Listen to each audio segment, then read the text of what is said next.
Welcome to the Techmeme Ride Home for Thursday, June 23rd, 2022. I'm Brian McCullough. Today, would you want my voice to be the voice of your Alexa?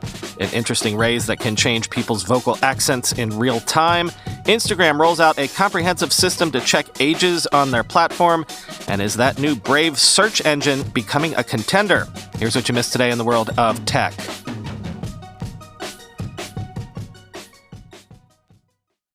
Amazon is working on letting Alexa mimic any voice after hearing less than a minute of audio.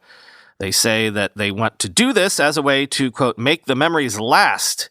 Memories of deceased family members, presumably, which sounds cool, I suppose, but also maybe a little creepy, quoting TechCrunch. At its annual REMARS conference today in Las Vegas, Amazon Senior Vice President and Head Scientist for Alexa, Rohit Prasad, announced a spate of new and upcoming features for the company's smart assistant. The most head-turning of the bunch was a potential new feature that can synthesize short audio clips into longer speech. In the scenario presented at the event, the voice of a deceased loved one, a grandmother in this case, is used to record a grandson a bedtime story. Prasad notes that using the new technology, the company is able to accomplish some very impressive audio output using just 1 minute of speech. This required inventions where we had to learn to produce a high-quality voice with less than a minute of recording versus hours of recording in the studio, the executive notes. The way we made it happen is by framing the problem as a voice conversion task and not a speech generation path. We are unquestionably living in the golden era of AI, where our dreams and science fictions are becoming a reality, end quote. So I'm wondering, if you played back this podcast, a minute of me talking to Alexa, could you make me the voice of your Alexa? Might there be some copyright issues therein? And while I feel like it could be creepy, I don't know. Longtime listeners of this show will recall when my lifelong mentor died a couple years ago. I still have voicemails from him that I've saved on my phone, and I listen to those now and then. Just did that last week, in fact. So, I don't know, maybe this is a thing people want.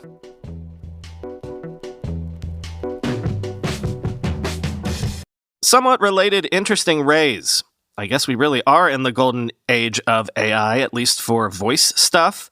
Mountain View-based Sanas, S-A-N-A-S, which develops a call center voice AI that changes users' accents in real time, has raised a $32 million Series A led by Insight Partners. Get this, quoting TechCrunch. Our daily lives are more linked into a globalized grid than ever before. Products are sourced and shipped from afar. Traveling to a place 3,000 miles away can be easier than getting across a big city in traffic. And the information disseminates to anyone and everyone at the tap of a finger. A startup called Sanas has developed some AI voice technology that aims to make one critical component of that grid work more smoothly. How people speaking the same language but with different accents can understand each other better by filtering accented voices and turning those accents in real time into other ones. Today, the startup is announcing $32 million in funding on the heels of strong momentum for its tools as it comes out of stealth and launches more widely. This Series A is one of the biggest for a voice AI startup, and from what we understand, it's coming after Sanas turned down an acquisition offer from big tech. If you can't buy them, invest in them, I guess. As you might have surmised from its list of investors, Sanas' technology is already being deployed in call centers. Specifically, it's found a lot of traction with far-flung customer service providers, which have become a hotbed of abuse against agents who might speak the same language as a customer, but heavily accented. There is a certain unease around the very concept of what Sanas is tackling and doing here. It raises a lot of questions of potential abuse. And apart from that, some might find it distasteful and passé for technology to be developed specifically to obscure a person's true identity. Shouldn't the people who are judging over accent, the ones who should be learning to be more open-minded and accepting rather than people forever accommodating prejudices by hiding anything that marks them out as others or different? I had a demo of the service during my interview where Sanas rang up one of their customers' agents in India and got him to chat with me, first with his own accent and then turning on his Midwestern neutral tone. It was a little creepy knowing what was happening in the background, but on the surface, I was very surprised at how natural it all seemed. Well, natural enough, at least. His voice was clear, but maybe a little too clear, and almost a tiny bit robotic and emotion-free. Apparently, that too is somewhat intentional for now and might evolve if that's what customers and other users want, end quote.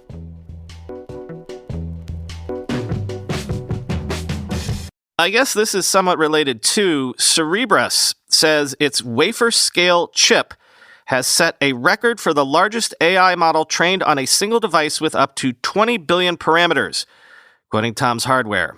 Cerebras, the company behind the world's largest accelerator chip in existence, the CS2 wafer-scale engine, has just announced a milestone, the training of the world's largest NLP, natural language processing AI model, in a single device. While that in itself could mean many things, it wouldn't be much of a record to break if the previous largest model was trained in a smartwatch, for instance. The AI model trained by Cerebras ascended towards a staggering and unprecedented 20 billion parameters, all without the workload having to be scaled across multiple accelerators. That's enough to fit the internet's latest sensation, the image from text generator OpenAI's 12 billion parameter DALL-E. The most important bit in Cerebras' achievement is the reduction in infrastructure and software complexity requirements. Granted, a single CS2 system is akin to a supercomputer all on its own. The wafer-scale engine 2, which, like the name implies, is etched in a single 7-nanometer wafer, usually enough for hundreds of mainstream chips, features a staggering 2.6 trillion 7-nanometer transistors, 850,000 cores, and 40 gigabytes of integrated cache in a package consuming around 15 kilowatts. Keeping up to 20 billion parameter NLP models in a single chip significantly reduces the overhead in training costs across thousands of GPUs and associated hardware and scaling requirements, while doing away with the technical difficulties of partitioning models across them. Cerebras says this is one of the most painful aspects of NLP workloads, sometimes taking months to complete. It's a bespoke problem that's unique not only to each neural network being processed, the specs of each GPU, and the network that ties it all together, elements that must be worked out in advance before the first training is ever started. And it can't be ported across systems. Pure numbers may make Cerebras' achievement look underwhelming. OpenAI's GPT-3, an NLP model that can write entire articles that may sometimes fool human readers, features a staggering 175 billion parameters. Yet just like clock speeds in the world's best CPUs, the number of parameters is but a single possible indicator of performance. Recently, work has been done in achieving better results with fewer parameters. Chinchilla, for instance, routinely outperforms both GPT-3 and Gopher with just 70 billion of them. The aim is to work smarter, not harder. As such, Cerebras' achievement is more important than might first meet the eye. Researchers are bound to be able to fit increasingly complex models, even if the company does say that its systems have the potential to support models with hundreds of billions, even trillions of parameters, end quote.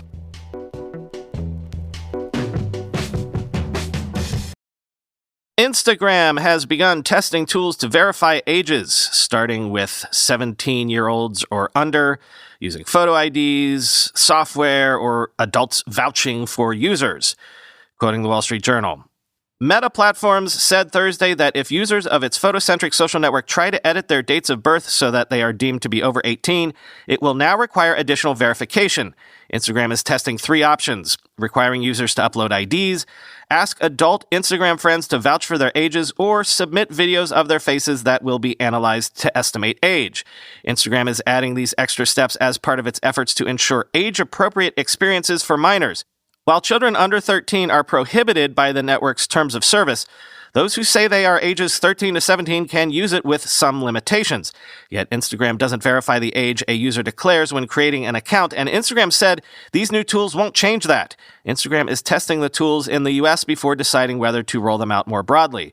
For teen users, Instagram offers parental controls, automatically makes the account private, and filters out contact from adults they don't follow. Those protections go away when the user's registered age is 18. Since 2019, Instagram has prompted new users to disclose their age, and in 2021 made it a requirement for everyone signing up for an account. But it is an honor system, and one that isn't always followed, according to a 2021 survey of more than 3,000 high school students across the country conducted by the Social Institute, an organization that works to help students develop healthy relationships with social media. 47% said they created social media accounts before age 13. For now, under Instagram's test system, Meta is gathering new information that goes to its servers. The company will store IDs offered as proof of age for 30 days before deleting them. For the video selfie age verification option, Instagram will send files to the London-based digital identity company Yoti. That file will be used to estimate a user's age, then deleted immediately, says Julie Dawson, Yoti's chief policy and regulatory officer, who added that it won't be used to train Yoti's algorithm, end quote. Geez, this has been a day of AI news, hasn't it? Didn't plan it that way. These were just the stories that we were dealt this morning. There are all different sizes of businesses. Big business, small business, that awkward growing phase business, the running this thing from my garage business, and the OMG we can't hire fast enough business. Wherever you are in your business journey, HubSpot's powerful but easy-to-use CRM platform grows with you. It lets all of your teams work together seamlessly, whether that's just you and your roommate or colleagues across multiple time zones. Grow better with HubSpot by connecting your people, your customers, and your business. Learn more at HubSpot.com. The perfect closet additions feel as good as they look, and Rothy's knits style and comfort into every pair of shoes. The Rothy's signature sneaker combines game-changing comfort with a timeless style that goes perfectly with every look, from casual to elevated. And their one-of-a-kind driving loafers feel great with or without socks and come in both classic and eye-catching designs. Find out what the hype is all about. Discover your new favorite pair of shoes and get $20 off your first purchase at rothys.com/hype. This episode is supported by WorkCheck, an original podcast from Atlassian, makers of teamwork software like Jira, Confluence, and Trello. WorkCheck takes workplace practices like agile at scale, offsites, and dogfooding, and separates the hype from the helpful. Each episode, two Atlassians debate how the practice should be applied, if at all. It's never been more important to think about the ways we interact with our teammates, whether we're heading back to the office or staying remote. So this season, WorkCheck is debating questions like, should you really wear PJs to a work Zoom? Could the 4-day work week be a game changer for your team? And should you only give your coworker feedback to their face? All that and more on this season of WorkCheck. I checked out the PJs on Work Zoom and the 4-day work week episodes of WorkCheck, and they're very valuable. Anyone working in tech, and frankly, anyone working in this modern environment in any industry, will have a lot of actionable takeaways from this show. Listen to WorkCheck on Apple Podcasts or anywhere you listen to podcasts. We'll also include a link in the show notes. My thanks to WorkCheck for their support. Remember how Brave recently launched a search engine of its own? Brave, the web browser, the privacy-focused browser. Well, they now say that that new search engine had 411.7 million queries in May, up around 5,000% since its June 2021 launch. Also, it is launching Goggles, which lets users customize searches, which is very interesting. Quoting Bleeping Computer, Brave Search, the browser developer's privacy-centric internet search engine, is celebrating its first anniversary after surpassing 2.5 billion queries and seeing almost 5,000% growth in a year. To celebrate this success, Brave Software announced that Brave Search is finally exiting its beta phase and will become the default search engine for all users of the Brave browser. Brave says it grew its current query volumes 4 times quicker than DuckDuckGo, likely assisted by its large community of Brave browser users. Brave says that independence has remained the epicenter of the company's focus, with Brave search users receiving 92% of their queries directly from Brave's independent search index rather than through Bing and Google indexes. Goggles is a feature that allows Brave search users to customize how search results are ranked, setting custom preferences and priorities. For example, users may favor results from small news blogs instead of large media outlets. So instead of looking through multiple search result pages, they can create a goggle for it and have these results rank higher. Brave says it will populate Goggles with a few practical examples to help users understand how the feature works and what it can do, but the community is expected to build many more.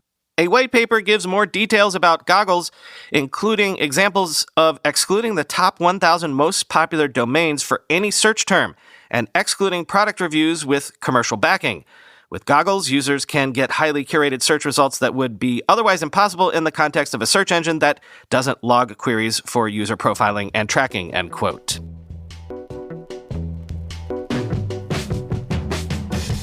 Finally, today, sources are telling the Journal that Comcast and Google have emerged as the top contenders to help Netflix develop its new ad-supported tier, though Netflix has discussed ad partnerships with Roku, as we've discussed recently. Quoting the Journal, Netflix, which is hoping to boost revenue by selling ads around its programming, is still in the early stages of developing the strategy and has explored a range of tie-ups in recent weeks. A partnership with NBC Universal would likely be exclusive, the people familiar with the matter said. Comcast's video ad unit Freewheel would supply technology to help serve up ads, while NBC Universal's ad sales team would help sell ads in the US and Europe, the people said. A partnership with NBC Universal would likely involve revenue sharing, and one issue might be whether Netflix would be guaranteed a certain amount of revenue, they said. Linda Yaccarino, chairman of Global Advertising and Partnerships for NBC Universal, would be a major player in such a partnership.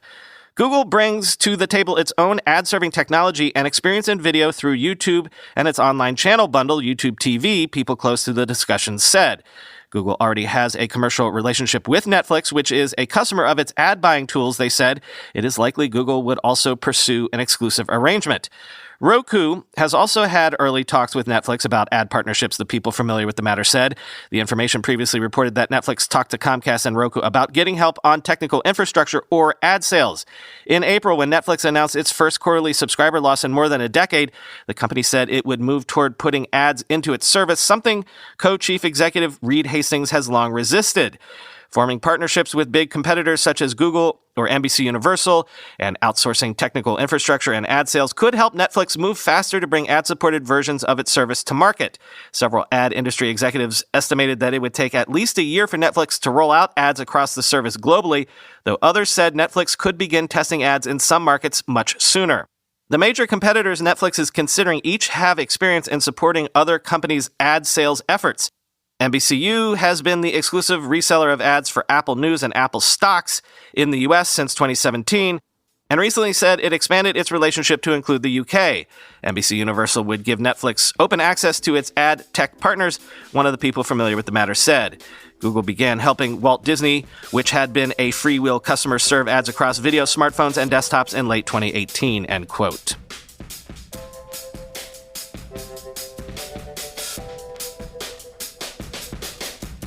Reminder that we are doing a space today in a few hours, 3 p.m. Eastern, noon Pacific.